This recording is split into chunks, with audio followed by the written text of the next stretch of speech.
여러분 안녕하세요, 수희입니다. 오늘 영상은 저의 수입 파이프라인을 대공개하려고 합니다.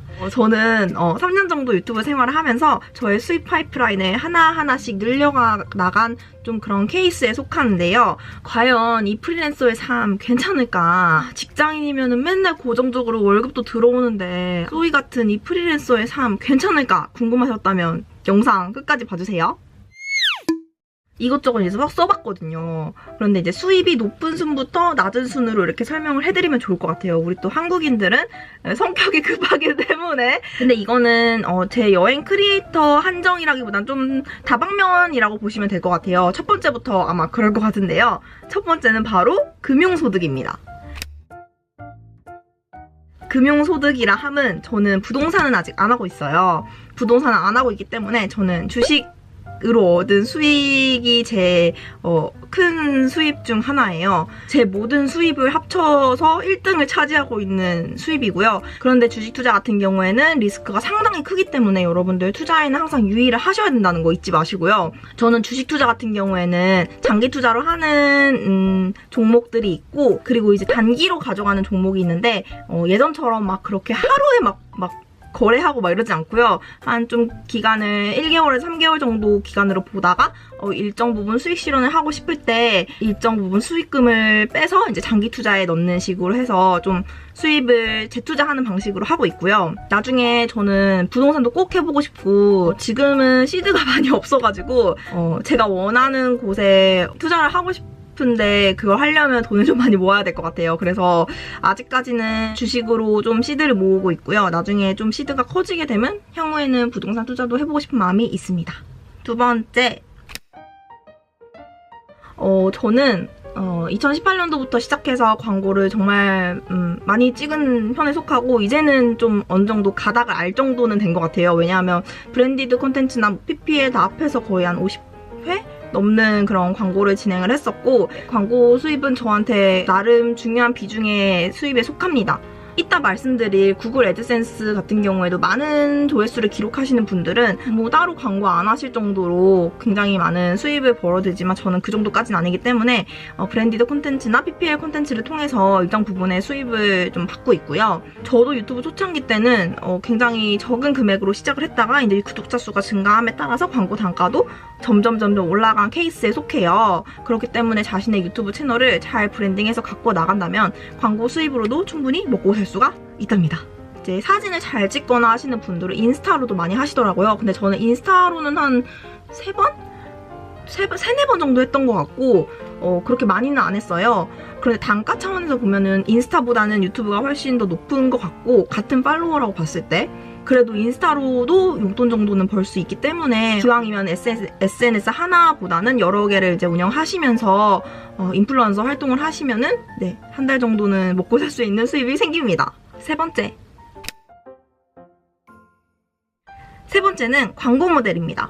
기업이 유튜버한테 당신을 3개월 동안 우리 회사의 광고 모델로 쓰고 싶어요. 이러이러한 영상을 저희 회사의 홍보용으로 쓰고 싶어요 하면은 일정 금액을 지불을 하고 광고 모델이 되는 겁니다. 가끔가다 촬영을 해야 될 일도 생기고요. 그렇기 때문에 광고 모델 단가는 좀 높은 편에 속해요. 저는 많이는 안 해봤는데 이제 한두 번 정도 해본 경험이 있고요. 그래서 이제 유튜버 분들이 되게 중요한 게 자신의 그런 브랜딩? 이런 게 되게 중요한 것 같다고 많이 느꼈어요. 이미지 관리라고 해야 될까요? 저는 뭐 유튜브에서 딱히 막 이미지를 막 관리하고 이런 건 아니지만, 그래도 저한테도 이렇게 광고 모델 제가 들어오는 거 보면은 자신만의 개성이 뚜렷한 사람이 이렇게 광고 모델을 할 수 있는 것 같아요. 그래서 유튜브를 통해서 자신을 잘 브랜딩 하셔서 광고 모델을 할 수 있는 기회도 있다는 거 말씀을 드립니다. 네 번째, 출연료인데요. 어떤 방송사나 혹은 어떤 영상 업체에서 하루 촬영하면은 단가가 얼마 정도 될까요? 이런 식으로 여쭤보시면 저는 얼마에 받고 원데이 촬영 진행합니다 하면서 이제 출연료를 받고 진행을 하는 거죠. 이것도 유명도에 따라서 단가 차이가 정말 천차만별이라고 할 수 있어요. 몇십만 원부터 몇백만 원, 몇천만 원까지 이 단가는 너무너무 다양합니다. 보통 이런 모델이라는 직업은 저도 해봤는데 이게 진짜 쉽지 않더라고요. 막 이렇게 사진도 막 이렇게 예쁜 척 하면서 찍어야 되고 이런 게 있어요. 차라리 이렇게 자연스럽게 이제 말하면서 출연하는 게 저한테는 조금 더 편하더라고요.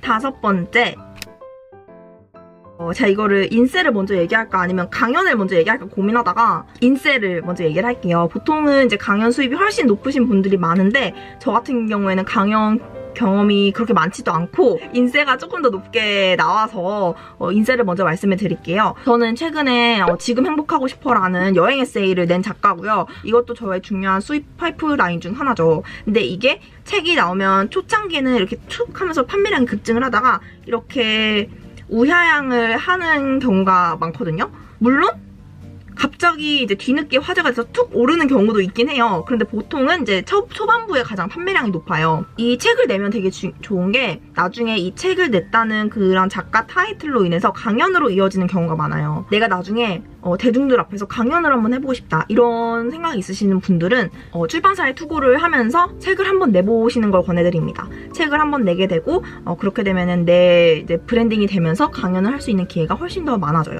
6번째. 이 강연을 이제 전문적으로 하시는 분들은 돈을 어마어마하게 버십니다. 한 달에 몇천만 원 버시는 분들도 봤고 굉장히 많은 수입을 벌어들이세요. 근데 저 같은 경우에는 강연을 많이 해보진 않았고 대중들 앞에서 얘기하는 게 예전에는 쉬웠는데 지금은 되게 어렵더라고요. 그래가지고 이제 연습을 많이 해서 나중에 조금 더 역량을 키우고 강연을 하고 싶다 이런 생각을 하는데 강연 수입 같은 경우에도 작게는 몇십만 원부터 크게는 몇천만 원까지 정말 다양합니다. 이거는 정해져 있다기보다는 자신이 정하면 됩니다. 예산도 물론 이제 위쪽에 정해져 있겠지만 내가 파워가 강해진다면 나중에는 이제 가격을 부를 수 있게 돼요. 저는 이만큼의 이제 비용을 받고 진행을 하고 있습니다. 이렇게 말을 할 수 있기 때문에 책을 많이 내고 또 강연을 많이 다닐수록 찾아주는 사람들도 되게 많거든요. 그래서 강연이 적성에 잘 맞으시는 분들은 강연을 열심히 하시면서 포트폴리오를 쌓으시는 걸 제가 봤습니다. 저도 열심히 해서 꼭 강연을 열심히 한번 해보고 싶네요.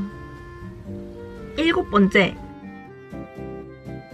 바로 유튜브 조회수 수익입니다. 구글 애드센스라고도 하죠. 남들한테는 조회수 수익 별거 아니야 이렇게 생각할 수 있는데 저한테는 지금 너무 소중해요. 코로나 때문에 이제 하나하나가 다 소중합니다. 그래도 최소 100만 원 이상 받으려고 노력을 되게 많이 하고 있어요. 그리고 제가 이번에 최근에 소이더머니 수익 창출이 시작이 됐거든요. 그렇게 되면은 수익 파이프라인이 구글 애드센스에서 이렇게 소이더월드, 머니 이렇게 두 갈래로 또 많아진 거잖아요. 이렇게 자신만의 수익 파이프라인을 넓혀가는 것도 너무 좋은 것 같습니다.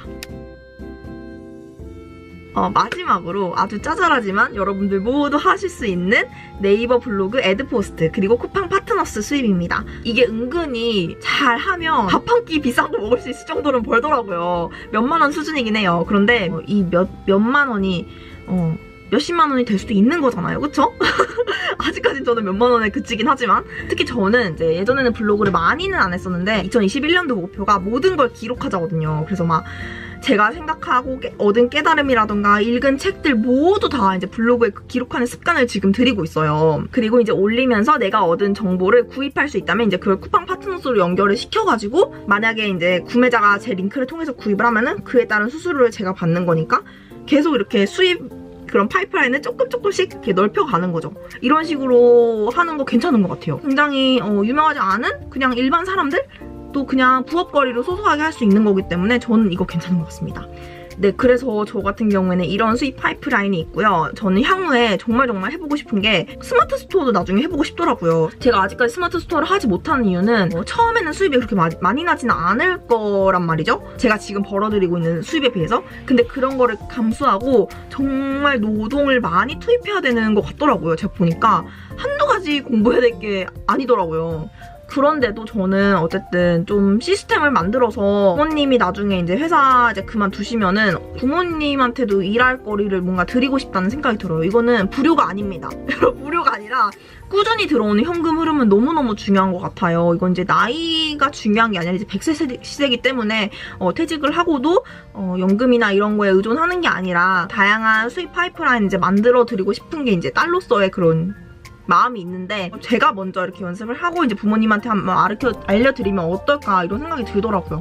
그래서 나중에는 이런 작은 창업도 해보고 싶다는 생각을 했습니다. 네, 그래서 여러분 오늘 저와 함께 소이가 가진 수입 파이프라인에 대해서 알아봤는데요. 여러분 도움이 되셨나요? 제 영상이 조금이나마 도움이 되셨기를 바라면서 저는 또 다음에 유익한 영상으로 찾아뵐게요. 그럼 안녕!